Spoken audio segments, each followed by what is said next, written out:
Doet ik graag de lof weer eens vleg, maar het moeske heel grapperig.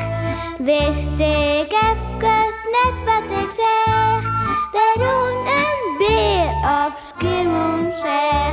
Beer boeloe, boeloe de beer. Wat oh wat, beleven te deze keer.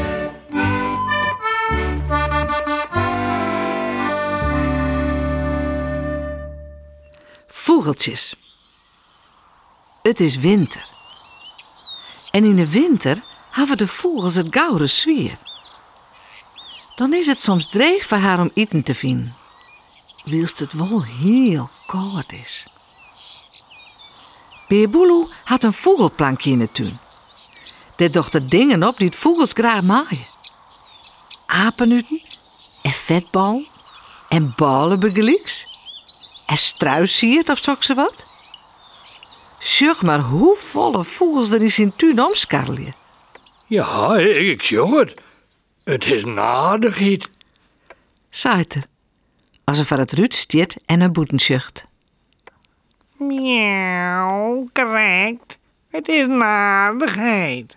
Maar ook een heerlijkheid.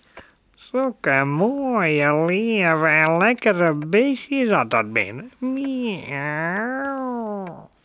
Vindt Jannie, die in de vensterbank zit loeren. Wacht je. Ik zit er nog eens wat aan.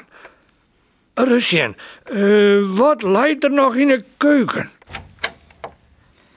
In de keuken zucht Beer Boeloe eens om heen. Ja. Ik ga nou wel wat oude balen. Oh, dat klinkt mooi fijn, meidje. In lietse stukjes. En op een schaal lezen wat appels. Appels? Ja, correct. Die ken ik mooi in patjes.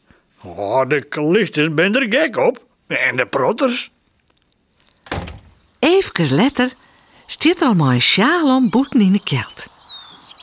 Hij had een ammerke bij hem dat alles in zit wat de krek kleermaker had. Kom maar, jongens. Je ben ik al, maar mijn ammerke maar lekkere hapjes. Oh, je hebben wel zin om wat, zeg ik. Praat het in de vogels die het nou drok om heen vliegen. Wat hebben ze een honger. Zo, nog een paar handjes. En het is op, ja. Hij gaat weer in een hoes. En als er de sjaal op een kapstok hinget, komt Jannie de gang in. Miauw. Zaait ze. Goh, wat aardig van die. Ik bedoel, dat is mij zo goed verzorgd. Miauw. Beer Boeloe snapt er niet van. Hoe bedoel je, Jannie? Deze goed verzorgen. Oh, miauw. Als die vogels lekker vet meester ze krijgt. Ja, dat ik geen even naar boeten ta. Oh, wat zullen ze smijtje? Miauw.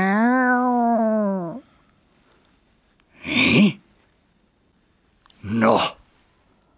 Oh.